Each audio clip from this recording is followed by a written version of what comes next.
नमस्कार, स्वागत है आपका। आप देख रहे हो इंडिया डे लाइव, साथ आपकी मैं सोनिका सिंह और वक्त हो गया है इंडिया 100 का। झारखंड से कैश बरामदगी पर बोले प्रधानमंत्री नरेंद्र मोदी, कहा ईडी ने खोदकर निकाले नोटों के पहाड़, एक पाई किसी को खाने नहीं दूंगा, जो खाएगा वो जेल जाएगा।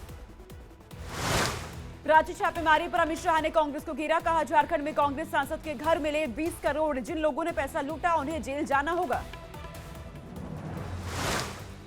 राज्य में ईडी ने छापेमारी के दौरान करोड़ों का कैश किया बरामद, मंत्री के पीएस के नौकर के घर से मिला है पैसा, झारखंड के कई इलाकों में छापेमारी जारी। राज्य में ईडी की छापेमारी पर मंत्री आलमगीर का बयान, ईडी की जांच पूरी होने तक कुछ भी कहना ठीक नहीं। राज्य में कई ठिकानों पर हुई छापेमारी पर बोले बिहार के डिप्टी सीएम सम्राट चौधरी, कहा लालू प्रसाद का परिवार, शिबू सोरेन का परिवार हो या ये सब लुटेरे हैं। राउज एवेन्यू कोर्ट से के कविता को बड़ा झटका, कोर्ट ने शराब घोटाले मामले में जमानत याचिका की खारिज।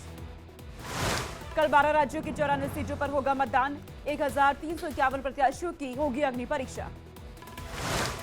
तीसरे चरण में गुजरात, कर्नाटक, महाराष्ट्र, मध्य प्रदेश, छत्तीसगढ़, बिहार में होगा मतदान, असम, यूपी, पश्चिम बंगाल, गोवा, दादर नागर हवेली में भी डाले जाएंगे वोट। गुजरात में भी तीसरे चरण के मतदान की तैयारियां पूरी, अहमदाबाद के हायर सेकेंडरी स्कूल में बने बूथ पर कल करेंगे मतदान। कल होने वाले तीसरे चरण के मतदान के लिए मध्य प्रदेश के ग्वालियर में तैयारियां तेज, पोलिंग पार्टियां मतदान केंद्रों के लिए ईवीएम के साथ रवाना। छत्तीसगढ़ में तीसरे चरण में पहले पोलिंग पार्टियों को ईवीएम का किया गया बंटवारा, रायपुर से मतदान केंद्रों के लिए रवाना हुई टीम। बिहार के सुपौल में भी चुनाव की तैयारियां तेज, पोलिंग पार्टियां मतदान केंद्रों के लिए ईवीएम के साथ रवाना। कल होने वाले मतदान को लेकर रायपुर कलेक्टर गौरव कुमार सिंह ने कहा, मतदान को लेकर तैयारी पूरी है, 1796 टीमें मतदान केंद्रों के लिए रवाना हुई। सुपौल का भारत नेपाल बॉर्डर 72 घंटे के लिए सील, तीसरे चरण के चुनाव को लेकर लिया गया फैसला। बिहार के सहरसा में मतदान को लेकर सुरक्षा व्यवस्था चाक चौबंद, 1391 बनाए गए हैं बूथ। ओडिशा के नवरंगपुर में पीएम नरेंद्र मोदी ने किया बीजेपी की जीत का दावा, कहा आपका उत्साह बता रखा है, बीजेडी जाएगी और बीजेपी आएगी। पीएम मोदी ने कहा ओडिशा में पहली बार डबल इंजन की बनेगी सरकार, ओडिशा को बीजेपी का मिलेगा पहला सीएम। ओडिशा के गंजाम में पीएम मोदी की चुनावी जनसभा, कहा जनता के वोट से बना राम मंदिर, बीजेपी जो कहती है वो करके दिखाती है। पीएम मोदी ने बीजेडी और कांग्रेस पर बोला हमला, कहा ओडिशा को बीजेडी और कांग्रेस ने लूटा, अमीर ओडिशा की जनता गरीब, 4 जून को बीजेडी की एक्सपायरी डेट। पीएम मोदी ने कहा केंद्र के पैसों का पटनायक सरकार ने सही से नहीं किया इस्तेमाल, बीजेपी नेताओं ने पूरे राज्य में मचा रखी है लूट, बीजेडी के नेताओं ने। शाहजहांपुर में सीएम योगी ने कहा हमारी पीढ़ी बहुत सौभाग्यशाली है, विकसित भारत की संकल्पना को साकार होते हुए देख रहे। सीएम योगी का बड़ा बयान, कहा जो राम भक्त है वो राष्ट्र भक्त, और जो राम के विरोधी हैं राष्ट्र के विरोधी हैं। राधिका कीड़ा को लेकर हरदोई में सीएम योगी ने कांग्रेस पर निशाना साधा, कहा कांग्रेसियों की बुद्धि भ्रष्ट, रामलीला के दर्शन के लिए अपने प्रवक्ता पर की गई कार्रवाई। कांग्रेस पर राधिका कीड़ा का सनसनीखेज आरोप, कहा कांग्रेस को जय श्री राम का झंडा लगाने पर नफरत, मेरे अयोध्या जाने पर मुझे डांटा गया। राधिका कीड़ा के इस्तीफे पर बोले छत्तीसगढ़ कांग्रेस प्रदेश अध्यक्ष दीपक बैज, कहा बीजेपी की लिखी हुई स्क्रिप्ट पढ़ रही है राधिका, मैंने खुद जांच की, रिपोर्ट भी भेजी गई आगे। यूसीसी को लेकर महबूबाबाद में उत्तराखंड के सीएम पुष्कर सिंह धामी ने कांग्रेस पर हमला किया, कहा यूसीसी की गंगा जो उत्तराखंड से निकली है पूरे देश में बहेगी। बंगाल के वर्धमान में अमित शाह का कांग्रेस पर बड़ा हमला, कहा कांग्रेस ने 370 को 70 साल बचाए रखा, राहुल ने संसद में 370 का किया था विरोध।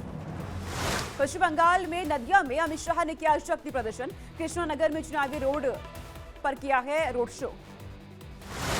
शिमला में मंडी से कांग्रेस विक्रमादित्य सिंह ने कंगना रनौत पर किया हमला, कहा बीजेपी के प्रत्याशी को कोई राजनीतिक समझ नहीं है, बस पीएम मोदी के नाम पर वोट मांग रही। मुंबई में पीयूष गोयल ने कांदिवली में किया प्रचार, पंचरत्न सोसाइटी से राम मंदिर तक घर घर जाकर मांगे हैं वोट। फारूक अब्दुल्ला के बयान पर बीजेपी का हमला, बीजेपी ने कहा गठबंधन के नेता पाकिस्तान के पक्ष में दे रहे हैं बयान। बीजेपी ने कहा फवाद चौधरी ने कांग्रेस का समर्थन किया, दोनों तरफ से एक जैसी भाषा का इस्तेमाल, लेकिन ये मोदी सरकार रोजियों नहीं डोज देती है। बीजेपी ने इंडिया गठबंधन पर साधा निशाना, कहा इंडिया गठबंधन पाकिस्तान को कवर फायर दे रहे, पाक के समर्थन में विपक्ष के नेता दे रहे बयान। राजनाथ सिंह के पीओके विलय वाले बयान पर फारूक अब्दुल्ला का विवादित बयान। कहा पाकिस्तान ने नहीं पहन रखी चूड़ियां, हमारे ऊपर गिरेगा पाकिस्तान का परमाणु बम। चन्नी के बयान पर गिरिराज सिंह के उन्होंने हमला करते हुए कहा कांग्रेस के पास सैनिकों को गाली देने के अलावा कुछ नहीं। चन्नी के बयान पर बीजेपी नेता गौरव वल्लभ ने बोला हमला, कहा लानत है कांग्रेस की सोच और ज्ञान पर, देश की राजनीति में इससे बुरी बात कुछ नहीं हो सकती। रणजीत सिंह चन्नी अपने स्टंट वाले बयान पर कायम। बीजेपी पर बोला हमला, सैनिकों के मामले में सरकार नाकाम, पहले भी इलेक्शन से पहले हुआ था पुलवामा अटैक। चन्नी के बयान पर रविशंकर प्रसाद का पलटवार। कहा पीएम मोदी की सरकार आतंकवादियों के खिलाफ रहती है खड़ी। उरी और बालाकोट के बाद भी राहुल गांधी ने मांगे थे सबूत। एयरफोर्स पर आतंकी हमले को लेकर तेज प्रताप यादव ने पीएम मोदी पर बोला हमला। कहा पीएम मोदी की वजह से शहीद हुए जवान, पहले कहां कोई होता था शहीद, पीएम ने हिंदू मुस्लिम मतभेद किया पैदा। रणजीत सिंह चन्नी ने पुंछ हमले को बताया स्टंट। कहा चुनाव आते ही की जाती ऐसे स्टंटबाजी, ये चुनाव जीतने का संविधान तैयार किया जा रहा है। पुंछ में सुरक्षा बलों ने 16 लोगों को हिरासत में लिया। वायुसेना के काफिले पर हमले को लेकर सेना अलर्ट। एयरफोर्स के काफिले पर आतंकी हमले के बाद पुंछ में सुरक्षा के पुख्ता इंतजाम, आने जाने वाले वाहनों के लिए जा रही है तलाशी। जम्मू के पुंछ में शहीद जवान का पार्थिव शरीर पहुंचा मध्य प्रदेश के छिंदवाड़ा। वायुसेना के काफिले से पैतृक गांव में लाया गया विक्की पहाड़े का पार्थिव शरीर। एमपी के रतलाम में राहुल गांधी ने बीजेपी पर साधा निशाना। कहा 400 छोड़िए, इन्हें 150 सीट भी नहीं मिलने वाली। बीजेपी जीतने के बाद संविधान बदलने की कहती है बात। राहुल गांधी ने कहा आदिवासियों, दलितों, पिछड़ों का छीना जा रहा अधिकार, हम एनडीए को रोकने की कर रही कोशिश। पीएम मोदी के पटना में होने वाले रोड शो पर तेजस्वी यादव का बयान। कहा बीजेपी की हालत बहुत बुरी, बीजेपी यहां से समाप्त हो गई। तेजस्वी यादव ने पीएम मोदी पर तंज कसा। कहा प्रधानमंत्री बुजुर्ग होने के बावजूद भी नहीं करते काम की बात, सिर्फ नफरत और विभाजनकारी बातें करते हैं पीएम। उत्तर प्रदेश के डिप्टी सीएम ब्रजेश पाठक ने मैनपुरी घटना को बताया निंदनीय। कहा महापुरुषों का हमेशा सपा ने किया अपमान। अखिलेश यादव ने ट्वीट पर करके बीजेपी पर निशाना साधा है। लिखा जब मन की बात हो सकती है तो मन की बारात क्यों रही। कल मैनपुरी में सरकार के खिलाफ बेरोजगार युवाओं ने निकाली थी अनूठी बेरोजगार बारात यात्रा। एआईएमआईएम ने काराकाट में अपने प्रत्याशी का किया ऐलान। प्रियंका चौधरी को बनाया गया उम्मीदवार। 13 मई नामांकन दाखिल करेंगी प्रियंका। दिल्ली में गोपाल राय ने बीजेपी को घेरा। कहा बीजेपी से 10 साल से जनता परेशान, बीजेपी को लेकर जनता में आक्रोश।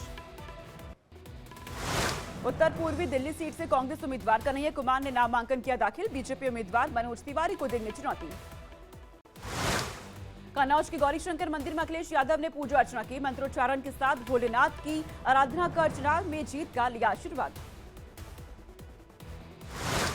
मऊ में ओपी राजभर का दाव पड़ा उल्टा। मुस्लिम वोटर्स से पूछा क्या बनेगी 24 में सपा की सरकार। मुस्लिम मतदाताओं ने कहा हां बन सकती है सपा की सरकार। जौनपुर से श्रीकला धनंजय का बीएसपी ने काटा टिकट। श्याम सिंह यादव को बनाया गया उम्मीदवार। 1 मई को श्रीकला ने किया अपना नामांकन। बदायूं में सपा नेता शिवपाल यादव पर मुकदमा दर्ज। बीएसपी जिलाध्यक्ष की तहरीर पर पुलिस ने दर्ज की एफआईआर। मायावती के लिए अमर्यादित भाषा का इस्तेमाल करने का आरोप। राहुल गांधी के खिलाफ 180 वाइस चांसलर ने लिखा है लेटर। राहुल की कुलपतियों की नियुक्ति में गड़बड़ी वाले बयान का जताया विरोध। कर्नाटक के डिप्टी सीएम जीके शिवकुमार ने कांग्रेस कार्यकर्ता को जड़ा थप्पड़। बीजेपी ने वीडियो किया शेयर। कांग्रेस ने भूपेश बघेल और अशोक गहलोत को दी है बड़ी जिम्मेदारी। बघेल को रायबरेली और गहलोत को बनाया गया अमेठी का वरिष्ठ पर्यवेक्षक।